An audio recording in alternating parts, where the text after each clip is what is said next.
ሰይጣን ግን አለ ብሎ ጠይቆ እንግዲህ በፍሮ ራሱ የተከበረ ነብይ እኮ ነው።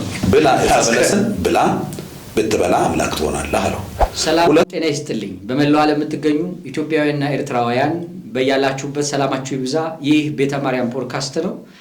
እንደተለመደው ወደ እናንተ ልዩ እንግዳ ወይም ደግሞ ስፔሻል ማለት እንችላለን የዛሬው። ስለዚህ ከእናንተ የሚጠበቀው ሚዲያውን ሰብስክራይብ፣ ሼር፣ ላይክ በማድረግ እንዲሁም ደግሞ ሐሳብ አስተያየት ካላችሁ ኮሜንት በማድረግ ሚዲያውን አበረታቱ። ለብዙዎች እንዲደርስ የራሳችሁን አስተዋጽኦ አድርጉ። እንግዲህ ይሄንን ቪዲዮ እስከመጨረሻው ድረስ ብትመለከቱ ብዙ ቁም ነገሮችን ትገበያላችሁ። ዛሬ እጅግ ተወዳጅ በኢትዮጵያ ኦርቶዶክስ ተዋሕዶ ቤተክርስቲያን በመላው ዓለም በምትገኝበት እየተዟዟሩ የሚያገለግሉ እጅግ የተወደዱ መምህራችንን ስቱዲዮአችን ጋብዘናል ለእናንተ። መምህሬ ጥሬን አክብረው በዚህ በስቱዲዮአችን ስለተገኙ ከልብ እናመሰግናለን። ራስዎትን ያስተዋውቁንና ወደ ጨዋታችን እናልፋለን። ሰላም የኔም ስለጋበዛችሁኝ አመሰግናለሁ። ሰላም ክርስቶስ ከሁላችሁ ጋር ይሁን። ውድ የቤተ ማርያም ሚዲያ ቤተሰቦች መምህር ኤርሚያስ እንዳሻው እባላለሁኝ። መምህር ኤርሚያስ እንዳሻው በጣም እናመሰግናለን በድጋሚ እውነት ለመናገር ስለተገኙ እዚህ ስቱዲዮአችን። በቤተ ማርያም ሚዲያም እንግዲህ ብዙ ጊዜ እናቀርባለን ብለን ታግለናል። ዛሬ እድል ደርሶን መጽሐፍ እንደተናገረ እጣ የእርሱ ነበር ይላልና እዚህ ስለ ዘካርያስ ሲናገር ስለዚህ እጣችን ሆኗል ማለት ነው። እንኳን ደህና መጡ ብለናል። እንኳን ደህና ቆያችሁኝ። እኔም ስለጋበዛችሁኝ በጣም አመሰግናለሁ። አገልግሎት እንዴት ነው? ተመስገን ጥሩ ነው። ቆንጆ ነው። መልካም። አንዳንድ ነገሮችን ስለ እርስዎ ሰምቻለሁና ላንሳ። የመጀመሪያው ምንድነው? በኢትዮጵያ ኦርቶዶክስ ተዋሕዶ ቤተክርስቲያን ምእመናን ዘንድ እጅግ በጣም እየተወደደ ያለና ለብዙ ወጣቶች ተነሳሽነትንና ቁም ነገርን እያስጨበጠ ያለ አንድ መጽሐፍ እንዳበረከቱ ሰምቻለሁ። እኔም ደግሞ ለማየት እድሉን አግኝቼ መጽሐፍቷን የተወሰነ ተመልክቻለሁና እንደ የት እንደምትገኝና መቼ ስለሷም ደግሞ ተገኝተን እንድናወራ ቃል ገብተውልን እንዲሄዱ ብዬ ነው። አመሰግናለሁ። እንግዲህ ሁሉም ሰው አገልግሎቱን በጸጋውና እግዚአብሔር በፈቀደለት ልክ ነው የሚያስኬደው። አንዱ በዝማሬ ያገለግላል፣ አንዱ በቅዳሴ ያገለግላል፣ አንዱ በስብከት፣ አንዱ መጻሕፍትን በማጽሐፍ ያገለግላል። እነዚህ አገልግሎቶች ደግሞ እኛ ከሞትን በኋላ አገልግሎቱ እንዳይቆም በሞት የማይገደብባቸው የአገልግሎት መስመሮች ናቸው። አንድ ሰው ሙቶ ስብከቱ ሊያጽናና ይችላል። አንድ ሰው ሙቶ መጽሐፉ ሊመክር ይችላል። አንዱ ሰው ሙቶ ዝማሬው ሰዎችን ወደ ንስሐ ሊመልስ ይችላልና ዘመን የማይገድበው አገልግሎት ለማድረግ ከተፈለገ ሰው በዝማሬ፣ ሰው በመጽሐፍ፣ ሰው በዘመኑ በሰጠው ነገር ማገልገል አለበት፣ መብዛት አለበት።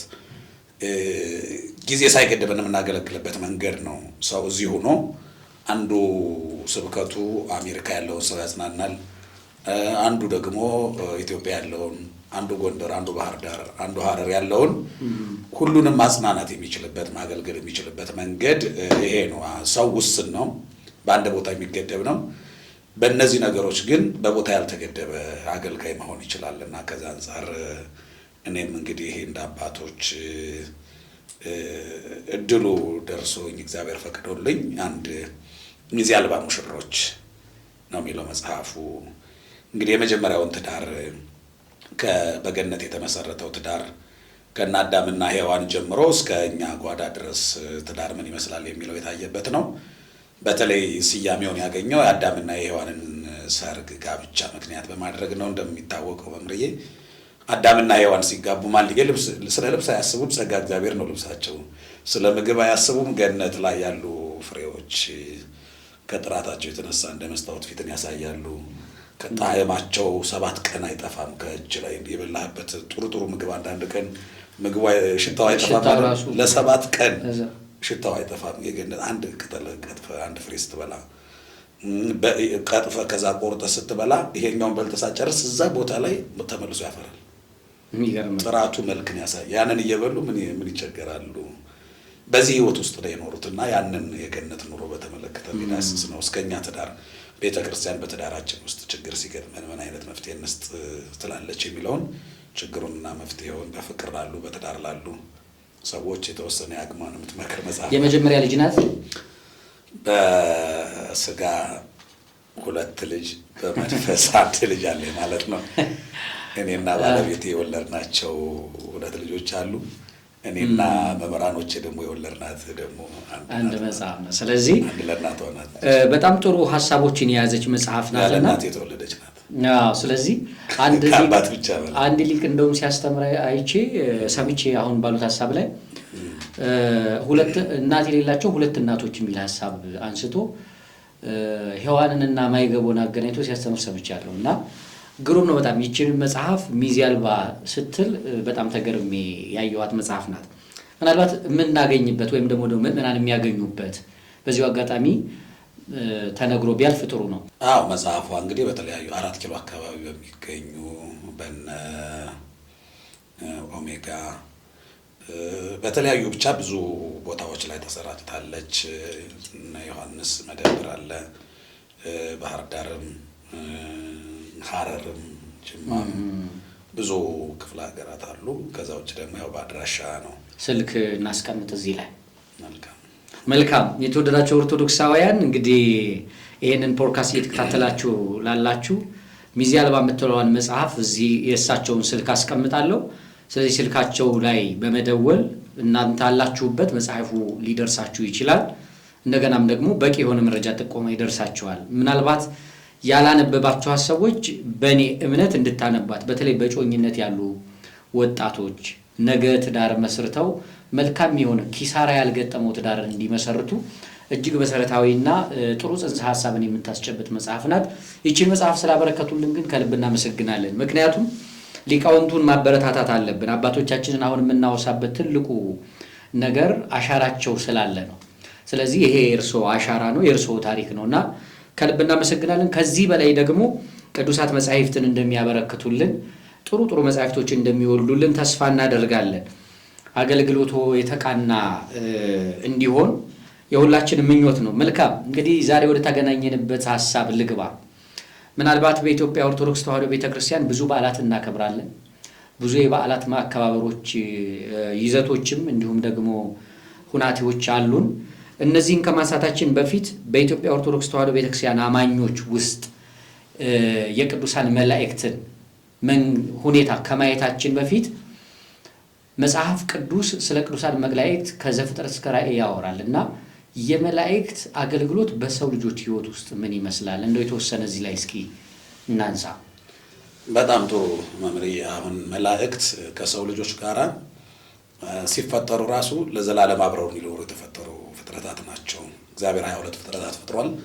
ከ22ቱ ጥብቅ ቁርኝት ያላቸው ረጅም ዓላማ ለዘላለም ሊኖሩ የተፈጠሩ እነዚህ ፍጥረታት ናቸው። ሌላው ለሰው ልጅ ለስጋውና ለነፍሱ እንዲረባው እንዲጠቅመው የተፈጠረ ነው።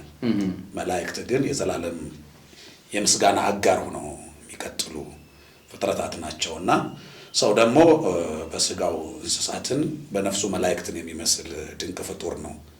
እንደ እንስሳት ስጋው በስጋው ይበላል፣ ይጠጣል፣ ይወልዳል፣ ዘር ይተካል፣ ይታመማል፣ መጨረሻ ይሞታል። እንደ መላእክት ደግሞ ረቂቅ ነፍስ አለችው፣ ሕያዊት ነፍስ፣ ዘላለማዊት ነፍስ አለችው፣ አመስጋኝ ማንነት አለው። በዚህ ደግሞ ከመላእክት ጋር ለዘላለም ይኖራል። እግዚአብሔር መላእክትን ሲፈጥር ከሰው ጋር በመንግስቱ ለዘላለም ሊኖሩ የፈጠራቸው ድንቅ ፍጥረታት ናቸው። ስለዚህ መላእክት ደግሞ የሰው ልጅ ሊረዱም የተፈጠሩበት አንድ ሁኔታ ነው። የእግዚአብሔርን ምሕረት ለሰው ልጅ የሰውን ጸሎት ለእግዚአብሔር ማቅረብ የመጀመሪያ ስራቸው ነው። ጸሎትህ ተሰምቷል ብሎ ዘካርያስን እንደነገረው የሰው ልጅ በችግሩ ይጸልያል፣ በመልካም ጊዜው ደግሞ ያመሰግናል። ስለዚህ ልመናውንም ምስጋናውንም ያሳርጋሉ። እግዚአብሔር ደግሞ ምሕረቱንም ወደ ሰው ልጆች ያደርሳሉ፣ ደግሞ ለመቅጣትም ይላካሉ። ስለዚህ ከሰው ልጅ ጋር ያላቸውን ጥቅሙ የሚያደርጉት አስተዋጽኦ ምንድን ነው ከተባለ ይጠብቁታል። እንደ እግዚአብሔር ቀጥለው መላእክት የሰው ልጆች ጠባቂም ናቸው። ከዛ ደግሞ የምስራቹን ነጋሪ፣ ጸሎትህ ተሰምቷል፣ መሻትህ ተፈጽሟል፣ እግዚአብሔር ጥያቄህን መልሷል፣ እንባህን አብሷል፣ ደስ ይበልህ ብለው የምስራች የሚነግሩ ናቸው፣ የሚያሰሙ ናቸው። በዚህ የሚታወቁ ናቸው። የሚፈውሱም ናቸው። ቁስላቸውን የሚፈውሱ ከሕመማቸው የሚፈውሱ ናቸው።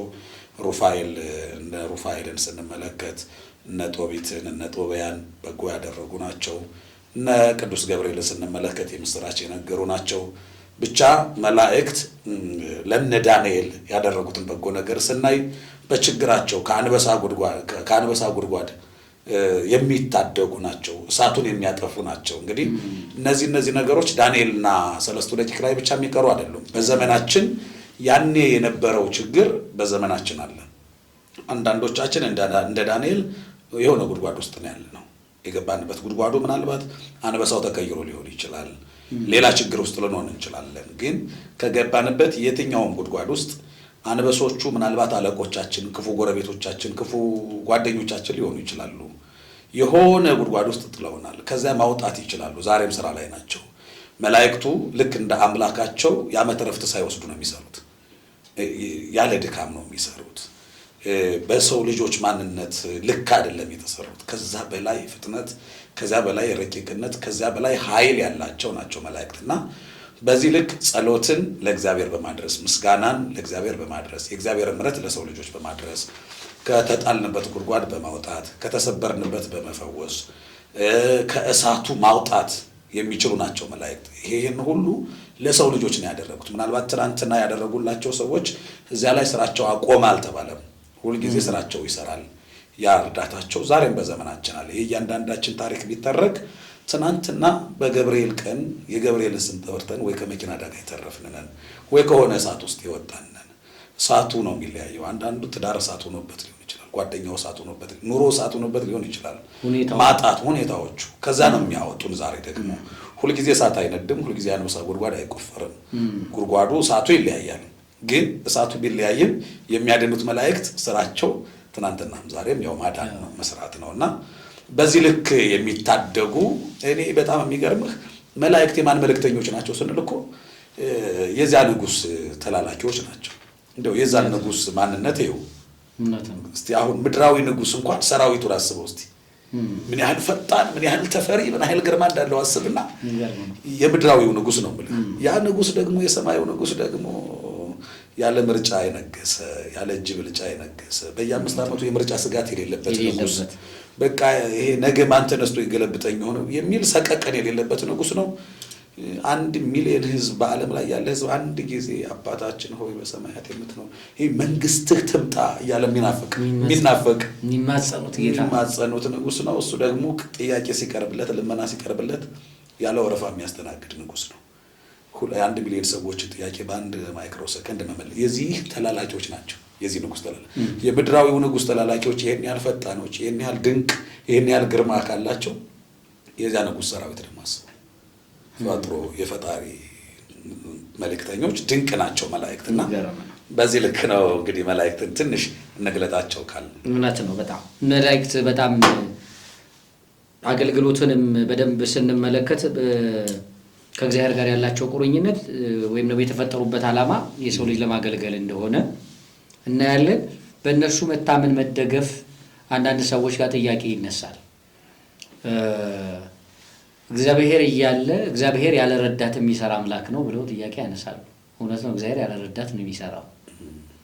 ግን እግዚአብሔር ያለውን ማድረግ ይሻላል ወይስ እግዚአብሔር እንዲህ አይደለም ብሎ መቃወም ይሻላል? የሰው ልጅ አንዳንዴ አለመታደሉ በጣም ነው የሚገርም።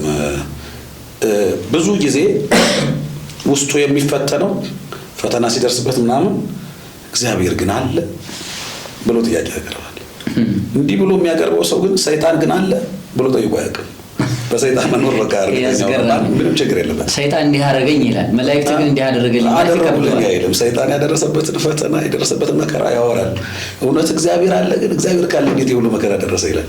ሰይጣን ካለ እንዴት እንዲህ ሆነ፣ ሰይጣን ማ የለም ምናምን አይልም። ሰይጣን ላይ እርግጠኛ ሆኗል ማለት ነው። የተሰበከው ነገር እኮ እንደው በጎን ተሰብኳል። በነገራችን ላይ ይሄ ምርጫው የሰው ልጅ ከመጀመሪያ ጀምሮ የመጣ ነው። እንደምታውቀው በአዳም ዘመን አዳም ክፍል 1 ትምህርትና ክፍል 2 ትምህርት ነው የተሰበከው። በቃ በዘመኑ ይሄን ስብከት ነው የሚያውቀው።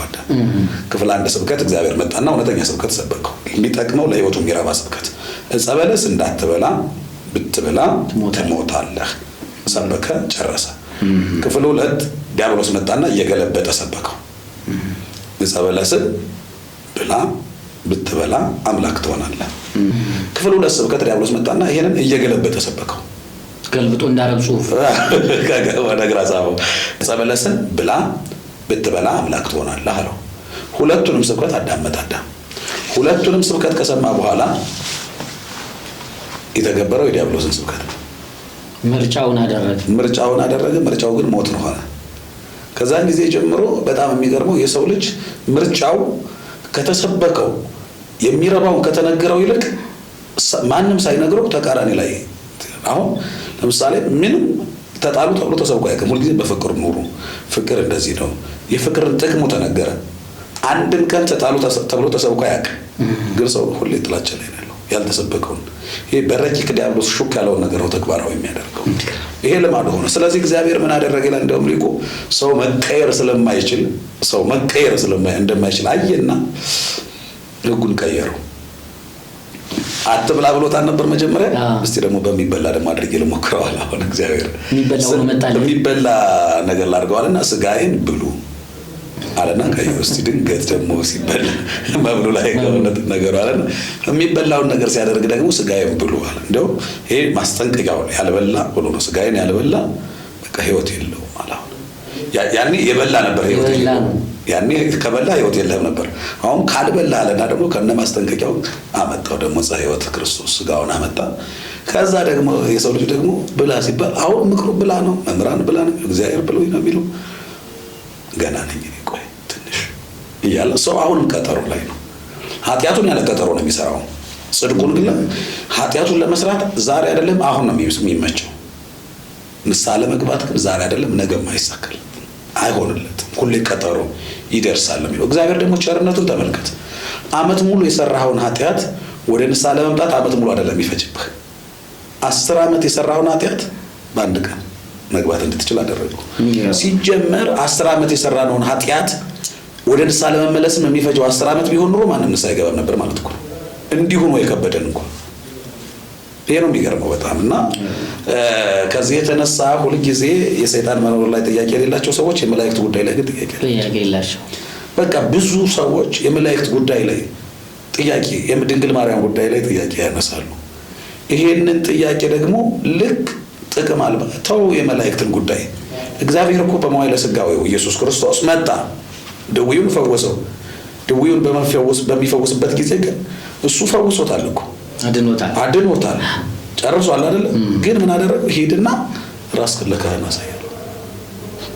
መላእክት ያስፈልጋሉ አያስፈልጉም አይደለም። ከመላእክት ካህናት ራሱ ከመላእክት ጋራ ባለው ቅድም እንዳልኩ የሰው ልጆች አንዱ አካል ቢሆን ከመላእክት የሚበልጠውን መላእክት የማይነኩትን የክርስቶስን ስጋ የሚነኩ ናቸው ካህናት አይደል?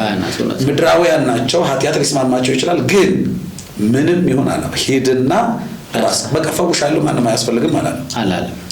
ያ ሰው እንዴ አንተን አግኝቼ ዙሪያ ጥምጥም ቄሱ ጋር ለምን ሄዳለሁ ማለት አይጠበቅበትም። በቃ ያደረገውን የተባለውን ማድረግ ነው የሚጠበቅ ግዴታ።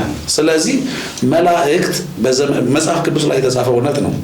ሲረዱ እያየ ሲያድኑ እያየ ሲታደጉ እያየ ከእሳት ሲያወጡ ተጽፎ ያስፈልጋሉ አያስፈልጉም። ባያስፈልግ ለምን ይሆናል? ምስክርነታቸው ተቀምጧል። መጽሐፍ ቅዱስ ላይ ካለ መጽሐፍ ቅዱስ እኮ አንድ ፈላስፋ የጻፈው እውነት እኮ አይደለም። የማይዋሸው እግዚአብሔር ሰማይ ሲያልፍ የማያልፍ በምድር ላይ ያለ ነገር እኮ ቃሉ ነው። ሰማይና ምድር ያልፋል፣ ቃሉ አያልፍም።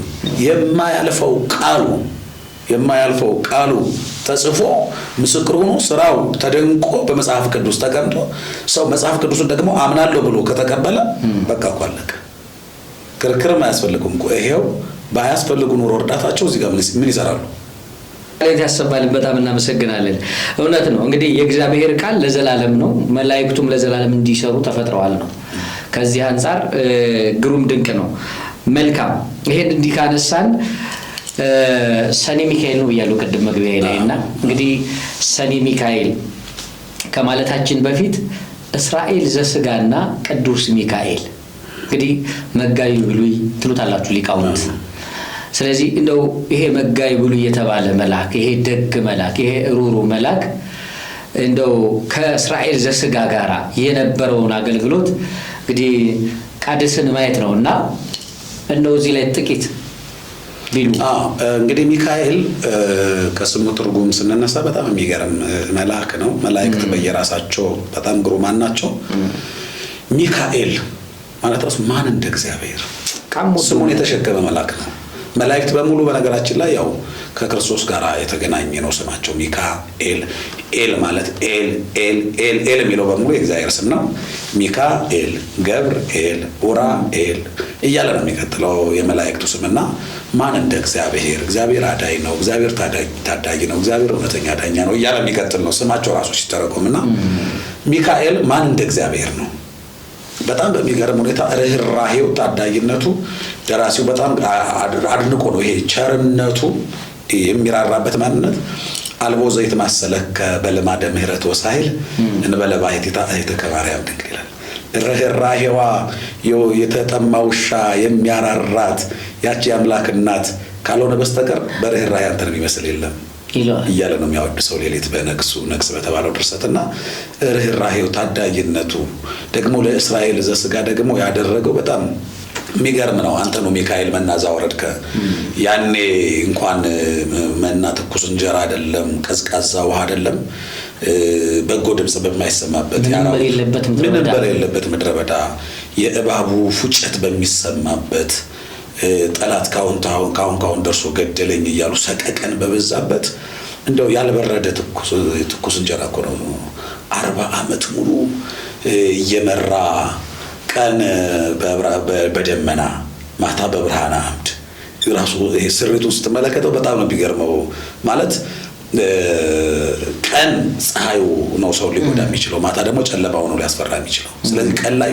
የተፈጥሮውን ጃንጥላ ይዘረጋዋል ደመናውን 7 ደመና ነው የሚለው እንደውም ድርሳነ ሚካኤልን ስናነበው በ7 ደመና ይላቸዋል አንደኛው ከላይ ጃንጥላ እንደ ጃንጥላ ይዘረጋል ፀሐዩ እንዳይጎዳቸው አንደኛው እንደ አበባ ምንጣፍ ይነጠፍላቸዋል አንደኛው ከኋላ የሚመጣ ጠላት እንዳይጎዳቸው መከታ የሆነ ግድግዳ ይሆንላቸዋል አንዱ በግራ አንዱ በቀኝ አንዱ ከፊት አንዱ ከላይ ብለናል 6 ይሆናል ይሄ በሶስቱ ማጣጫ 2 ሲሆን ሰባተኛው ደግሞ ከፊት ቀድሞ እንደ ጊኒደር መንገዱን እየደለደለ ይጠብቃቸዋል እንደዚህ አድርጎ መራቸው ነበር ሆሙ መዓልተ በደመና ወኩሉ ሌሊት በብርሃን ያሳት ይላል ሌሊት በብርሃን አምድ ቀን በደመና እየመራቸው የነበረ ያኔ ይሄንን ድንቅ ታምር መሪያቸው የእስራኤል መሪ ቅዱስ ሚካኤል ነውና ይሄንን ስንመለከት በጣም የሚገርም ስራ ነው የሰራው ያ ባህሩ ሲከፈል አብሮ የነበረ ነው ጨለማ እንዳይጨልም ብርሃን እንዲበራ አብሮ የሚያግዝ ነው ያንን መና ያወረደ የመገበ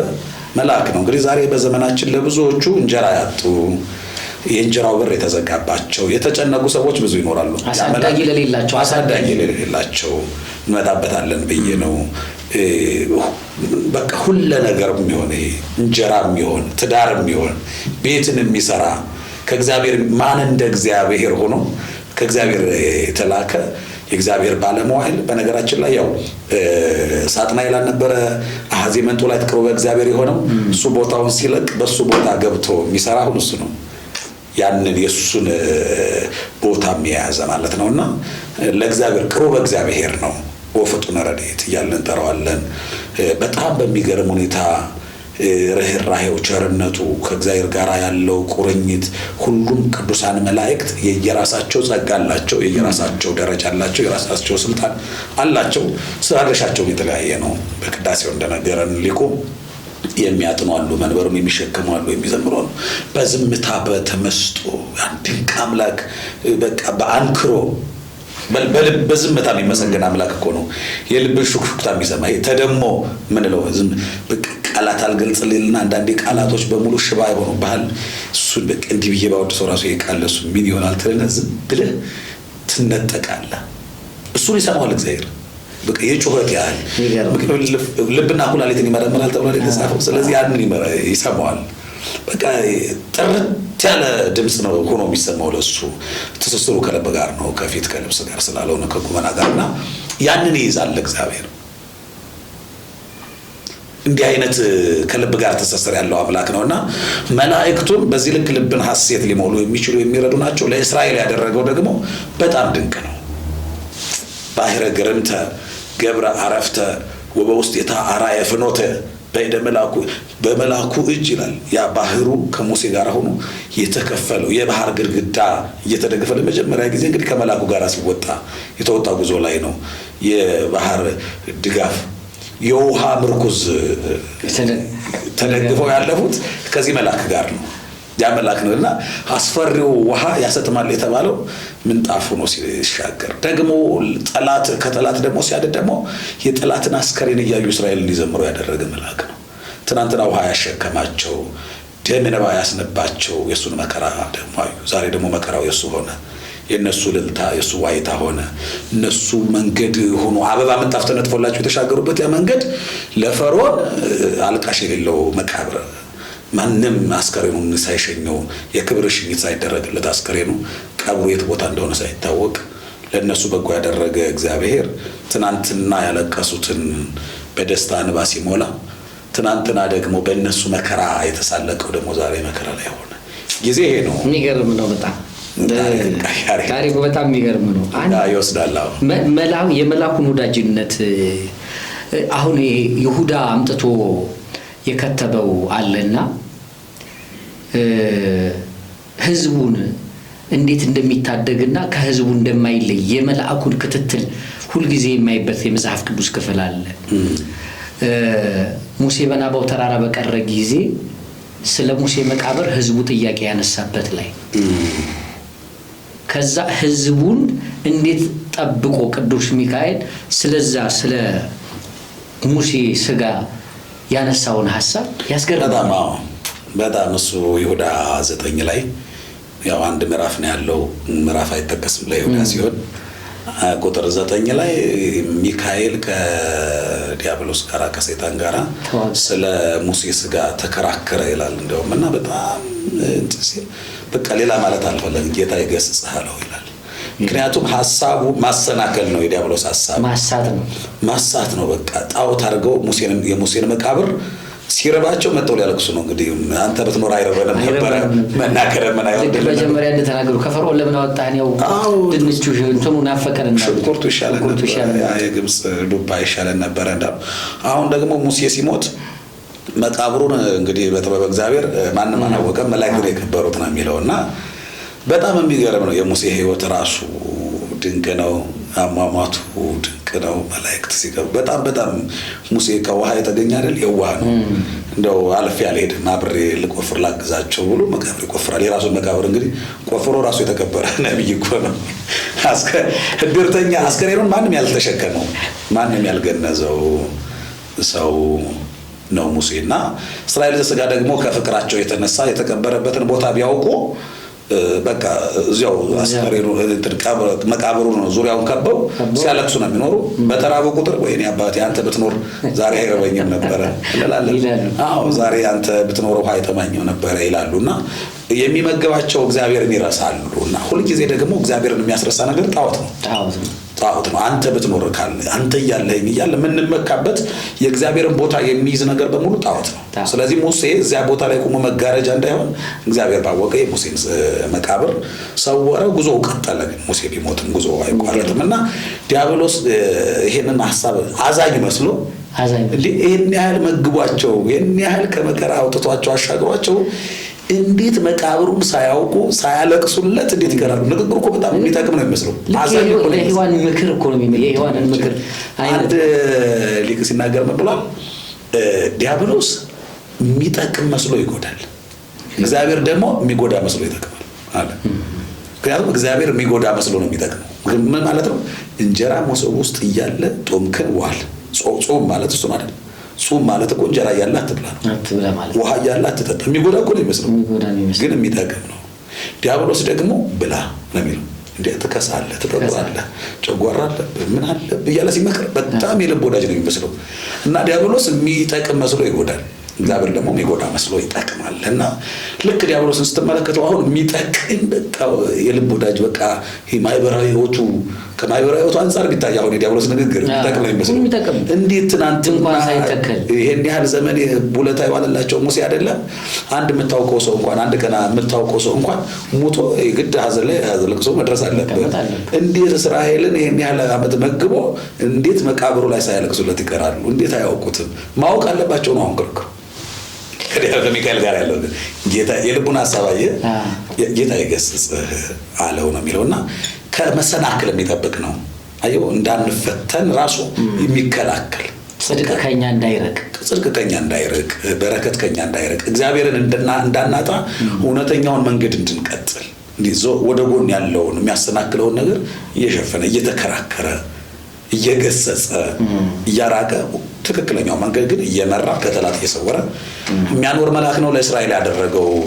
እጅግ በጣም ድንቅ ነው። የሚገርም ነው። በመላኬን በፊት እልካለሁ ነው አይደል? እግሮች እንዳይሰናከሉ። ይሄ ነው እኮ አንዱ መሰናከል። በጣም ጥሩ። የመጨረሻው ሐሳቤ ከመምጣቴ በፊት አንድ እንዲያነሷት የምፈልገው እርስዎን መስማት እንደሚያውቁት ምንም የሚሰለች ነገር አይደለም፣ ፕሮግራም ስለሆነ ነው። እውነት ለመናገር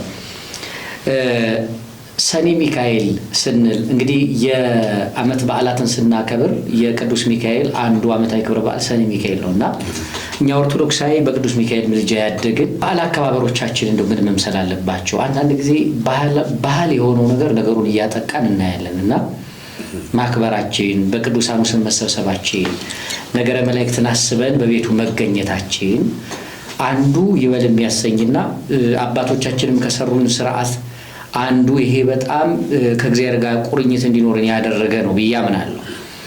ማንም ደወል ሳይደውልልን፣ ማንም ጥሩምባ ሳይነፋልን የቅዱሳንን ፍቅር አስበን ነው የምንመጣው። እንደው ስንመጣ ግን እንዴት ማክበር አለብን? አሁን እንደው ሰኔ ሚካኤልም ነው ሌሎቹንም በዓላት እንደው እንዴት መታሰብ አለበት? በጣም ጥሩ ጥያቄ ነው። በዓላት አከባበሮቻችን ምናልባት ሃይማኖታዊ ባህል እንጂ ባህላዊ ሃይማኖት የለም። ባህላዊ ሃይማኖት የለም፣ ግን ሃይማኖታዊ ባህል ነው ያለው። ሃይማኖታዊ ባህል አሁን እኛ ያለን ባህላዊ ሃይማኖት አይደለም፣ ሃይማኖታዊ ባህል ነው ሊኖርም የሚገባው። ባህላችን በሃይማኖት የታሸ ነው ማለት ነው። ባህላችን ሃይማኖታዊ መሆን አለበት። ሃይማኖቱ የወለደው ከሃይማኖቱ ጋር የማይቃረን ከሃይማኖቱ ጋር የማይጣረስ በዓል ነው። ባህላችንም ባህሉም በዓሉም በዚህ ልክ ነው መሆን ያለበት፣ የማይጋጩ የማይጣረሱ። አንዳንድ ባህሎች ሃይማኖታዊ ይዘታቸው ሲታይ ከሃይማኖቱ ውጭ ሊሆኑ ይችላሉ። ግን እኛ ማድረግ ያለብን ባህላችን ከሃይማኖታችን ጋር አይጣረስም ወይ፣ ምን ያህል ከሃይማኖታችን ጋር ትስስር አለው ብለን ከሃይማኖታችን ጋር የማይጋጭ ከሆነ ባህል በጣም ጥሩ ነው። የአንድ ህዝብ መገለጫ ነው። ምንም ክፋት የለውም። ክፋት ሊሆን የሚችለው ባህሉ ከሃይማኖቱ ከተገነጠለ ነው። አሁን ኃጢአትም በደልም ነውርም ሊኖረው የሚችለውና በዓላቶቻችንን ስናከብር ቅድም እንዳልነው ከመጽሐፍ ቅዱስ አንጻር ከይዘቱ ከዚህ ሐሳብ ያልተለየ ሊሆን ይገባዋል። ብዙ በዓላቶቻችን ስናከብር አሁን ብዙ ሰው ገዳም ይሄዳል። በዓልን ምክንያት በማድረግ ነው። ከገዳሙ በረከት ለመቀበል ነው። በጣም ጥሩ ነው። መጽሐፍ ቅዱሳዊም ነው። ኢየሱስ ክርስቶስ ራሱ በ12 ዓመቱ ወደ ኢየሩሳሌም ጉዞ አደረገ ለበዓል ይላል። እንግዲህ በዓልን ለማክበር መጓዙ እሱ ምንም ነውር የለውም። ሂደን ግን በጣም የሚገርምህ አንዳንድ ሰው አሁን ወይ ቁልቢ ደብረ ሊባኖስ ሄዶ ታቦቱ ወጣ እንዴ ታቦቱ ገባ እንዴ ብሎ ጠይቆ ከሰው ነው የሚረዳው። ሄዷል ሊያከብር ከዚህ ድረስ ፎቶ ተነስቶ ነው የሚመለስ። ከዛ በኋላ ያንን ለሰዎች በማሳየት ደብረ ሊባኖስ ሄጄ እያለ በመሃል በጨዋታ መካከል እየገባ ደብረ ሊባኖስ ሄድኩ ጊዜ እያለ ልክ በትክክል ከማህሌቱ ጀምሮ ያለውን ስራ ታሪኩን አጥንቶ የተክለ ሃይማኖት የቱ ጋር እንደጸለዩ የቱ ጋር ይሄንን ታሪክ አጥንቶ የመጣ ነው የሚመስለው። ፎቶ ብቻ ነው ተነስቶ ሄዶ ስለ ታሪኩ ምንም ሳያይ ነው የመጣውና አንዳንድ በዓላት አከባበሮቻችን በበዓላት የምናገኛቸው 3 ነገሮች ነው በጥቂቱ ስንመለከት። አንደኛው በበዓላት ሰው ከሰው ጋር ይገናኛል። በዓላት ሊያደርጉት ከሚችሉ ከኛ ጥቅም አንዱ ሰውን ከሰው ጋር ማገናኘት ነው። ለምሳሌ እንደው ክፍለ ሀገር ያለች እናት ስትደዋወሉ ለበዓላት መጣ ነው የምትለው። ስለዚህ ወላጅም ነገ ይመጣል ከሚለው ይልቅ በቃ ለፋሲካ ይመጣል፣ ለጥምቀት ይመጣል ይላል። ስለዚህ በዓላት ወላጅና ልጅ ወንድማማቾችን አብረው አደግን የማገናኘት ጥሩ እኮ ነው። ፍቅር አለ፣ ትዝታ አለ፣ የድሮ ይመጣል። በዚህ ደግሞ እግዚአብሔር ይከብራል። በወንድማማቾች ፍቅር ነው የሚከብረው እግዚአብሔር። በዚህ ባህል ነው የሚገኘውና ሰውን ከሰው ማገናኘት ነው የመጀመሪያው። ሁለተኛው ደግሞ ሰውን ከእግዚአብሔር ጋር ማገናኘት ነው። ሰውን ከእግዚአብሔር ጋር ማገናኘት ነው። ለምሳሌ ቅድም እንዳልነው ታቦቱ ይወጣል። የቃል ኪዳኑ ታቦት ሲወጣ ሰው ከእግዚአብሔር ጋር ይገናኛል። በዝማሬው ይገናኛል፣ በቁርባኑ ይገናኛል፣ በቅዳሴው ይገናኛል። እኛ ደግሞ ሁልጊዜም ከእግዚአብሔር ጋር ባንለይም የበለጠ በንጽህና ሆነን ለስጋው ደግሞ ተዘጋጅተን ለምስጋና በቃ እንዴ ነገ እኮ ቅዱስ ሚካኤል ነው ብለን የሥራችንንም ጉዳይ የምኑንም ጉዳይ ትተን ከመላኩ ጋር ያንን በረከት ለመቀበል ከመላኩ ጋር ያለንን ጽኑ ቀጠሮ ቀደም እንዳልነው መጥሪያ ወረቀት ሳይደርሰን ማንም መጥቶ ቅስቀሳ ሳያደርግ ወጥተን ይሄ ፍቅር ስቦት ፍቅር ጠርቶት እግዚአብሔር በራሱ አጠራር በረጅቅ ፉጨት ጠርቶት የሚመጣ ህዝብ ነው። ያ መቆሚያ ቦታ እስኪጠፋ ድረስ አስተዳባሪዎቹ እስኪቸገሩ ድረስ የሚሰበሰበው ህዝብ በቃ እግዚአብሔር በረቂቅ አጠራር በድንቅ አጠራሩ የጠራው ነው ያ ህዝብ። ስለዚህ በእንደዚህ አይነት መንገድ ስናከብር በዓላቶቻችን ምን መሆን አለባቸው? መንፈሳዊ ይዘታቸውን ሳይለቁ እንደተቀበልነው ሳንጨምር ሳንቀንስ ነው። አሁን እኛ በወላጆቻችንና በልጆቻችን መካከል ያለን የሆነ ጊዜ ገደብ ያለን ሰዎች ነን። ከወላጆቻችን የተረከብነው አለ በቃ ከነቱባው ከነስርዓቱ ያልተሸራረፈ ያልተበረዘ እሱን ተቀብለን ባለ ዕዳ እንዳንሆን ማቀበል አለብን። እንደተቀበልነው ሳይጎድል ሳይጨመርም። በነገራችን ላይ መቀነስ ብቻ አይደለም ነው። አሁን አንድ እንትን መጉደሉ ብቻ አይደለም መትረፉ ራሱ በሂሳብ ህግ በቃ 5 እና 5 10 መሆን አለበት 10 መሆን አለበት። ስህተት የሚሆነው 9 ከሆነ ብቻ አይደለም 11ም ከሆነ ስህተት ነው።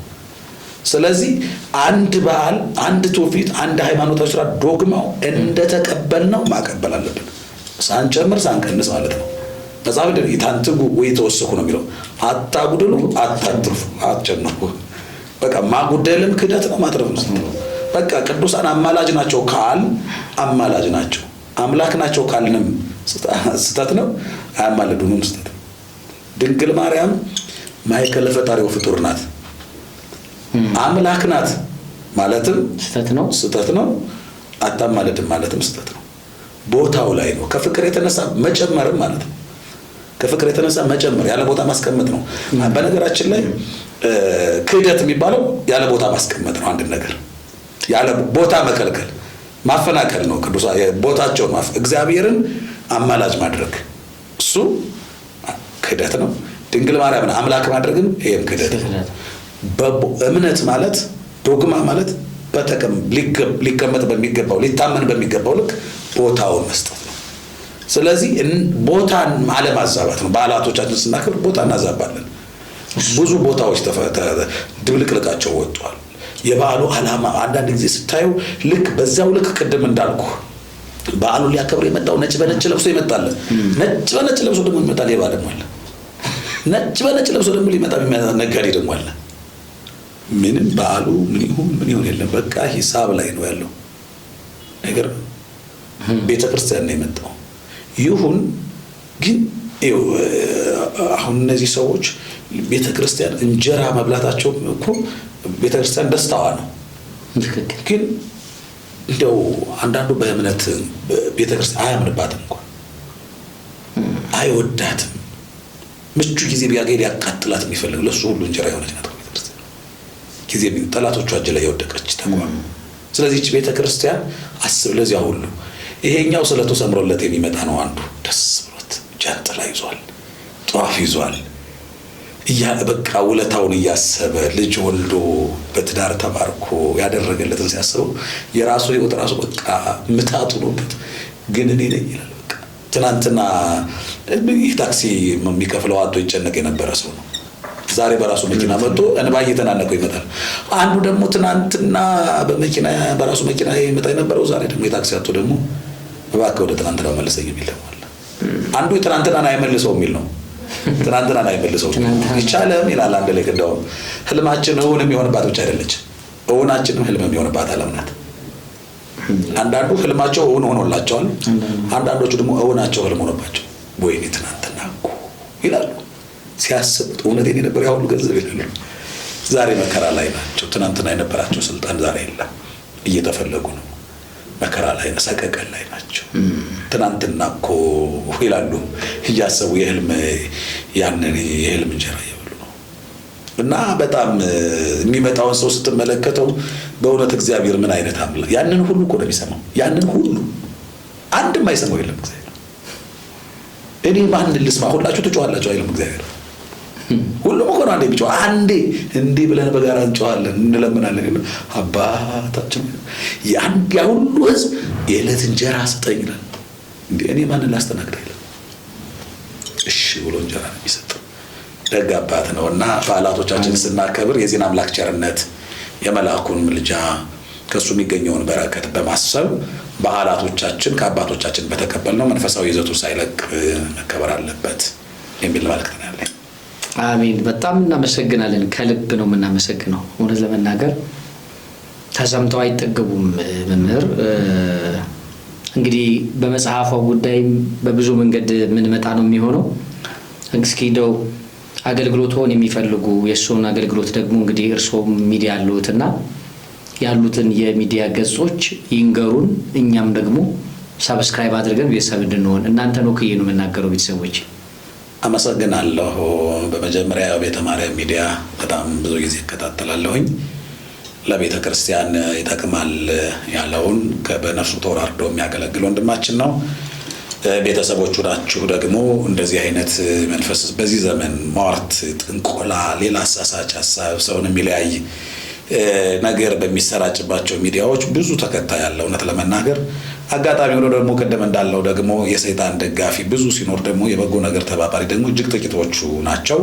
ከነዛ መካከል ደግሞ እናንተ ይሄንን በጎ ነገር ይረባናል ይጠቅማናል ብላችሁ ሰው ወደ ሞት የሚወስደውን ሰው የሚያለያየውን ነገር ሲከተል ይረባናል ይጠቅማናል ብላችሁ መንፈሳዊ ነገር ስለምትከታተሉ እናመሰግናለን። በዚሁ ይልመድባችሁ። ሌላም ጊዜ ቢሆን እንደዚህ አይነቱን ነገር ማብዛ ማን ያውቃል እናንተ ሼር አድርጋችሁ የሆነ ሰው ጋር መልእክቱ ደርሶ ንስሐ ይገባ እንደሆነ ማን ያውቃል እናንተ ሼር አድርጋችሁ አንድ ሰው በእናንተ ምክንያት ይለወጥ ከሆነ አይታወቅም። ማን ያውቃል? እሺ ተውት ንስሐ መግባቱን እናንተ ሼር አድርጋችሁለት ቪዲዮውን በሚያይበት በዚያ ገጽበት እኮ 10 ደቂቃ ቢቆይ ለ10 ደቂቃ ከኃጢአት ተቆጥቦ ነው የሚቆየው። ይዛችሁታል እናንተ ሼር አድርጋችሁለት ይዞት ቆይ ይሄ ቪዲዮ ይዞት ሲቆይ በዚያ ገጽበት አሜት አልሰማም። በዚያ ገጽበት ይሄንን ሼር ባታደርጉለት ኖሮ በዚያ ሰዓት ስክሮል ሲያደርግ የሆነ ደግሞ የሚያሰናክል ቪዲዮ ይመጣለት ነበር። ስለዚህ ያ እንዳይመጣለት ቀድማችሁ እናንተ ሼር አድርጋችሁለት ያንን አይ ይጸጸት ይሆናል ይመለስ ይሆናል ማን ያውቃል። ባይመለስም ቪዲዮውን እስከሚጨርስ 15 ደቂቃ እና 20 ደቂቃ ከኃጢአት ተቆጥቦ መቆየቱ ቀላል ነገር አይደለም። ስለዚህ ይሄን ነገር ሼር በማድረግ ሌላም ቀን እንድትከታተሉ መልእክቴ ነው። ከዛ በተረፈ እኔም እንደ አቅሜ አገልግሎቶችን ማስተላለፍበት ድጓ ሚዲያ የሚል የራሴ ሚዲያ አለኝ። በሱ እግዚአብሔር በፈቀደ መጠን እየተንቀሳቀስን ነው። እንግዲህ መንፈሳዊ የቤተ ክርስቲያን ልሳን የሆኑ እያጣራችሁ መምህራኖቻችሁን አባቶቻችሁን ትክክለኛውን የቤተ ክርስቲያን ልሳን ምንድነው የሚለው መምህራንን ምረጡ። ጆሮ ኃጢአትም ይሰማል ጽድቅም ይሰማል። ምንም ይሰማል ጆሮአችን። አይናችን ምንም ያያል፣ ምን ጽድቁንም ያያል፣ መጥፎንም ያያል። አንደበታችን ስድቡንም ይናገራል፣ ዘፈንም ይዘፍናል፣ ዝማሬም ይዘምራል። አንደበታችን ለሁሉም እንዲሆን ሆኖ ነው። ለዘፈንም ማጨብጨብ ይችላል እጃችን፣ ለመዝሙር ማጨብጨብ ይችላል እጃችን። የሚወስነው የኛ ውሳኔ ነው፣ የልባችን ምርጫችን ነውና በጎውን ምረጡ።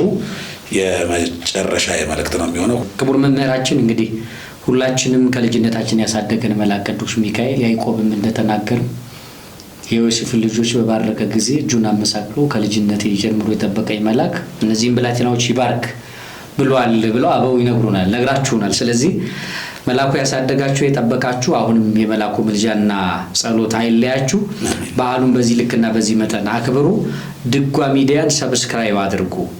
በድጓ ሚዲያ ቀጥታ ስርጭት የቤተክርስቲያን አገልግሎት ማህሌቱ፣ እንዲሁም የጧቱ መርሃ ግብር፣ እንዲሁም የየለቱ ተአምራት እየተነበበ ወንጌላቱም እየተላለፈበት ነው ያለው። በእውነት ይበል የሚያሰኝ ነው። እናመሰግናለን። ሰብስክራይብ አድርጉት። ለብዙዎች ቆርጣችሁ ይሄን መልእክት ሼር አድርጉ። መምህራችንን እጅግ እናመሰግናለን በእናንተ ስም። በሌላ ዝግጅት ደግሞ በሌላ ርዕሰ ጉዳይ እንመጣለን። መምህር ከልብ እናመሰግናለን። እድሜ ይስጥልን። እኔም አመሰግናለሁ። እግዚአብሔር አገልግሎታችሁን ይባርክ።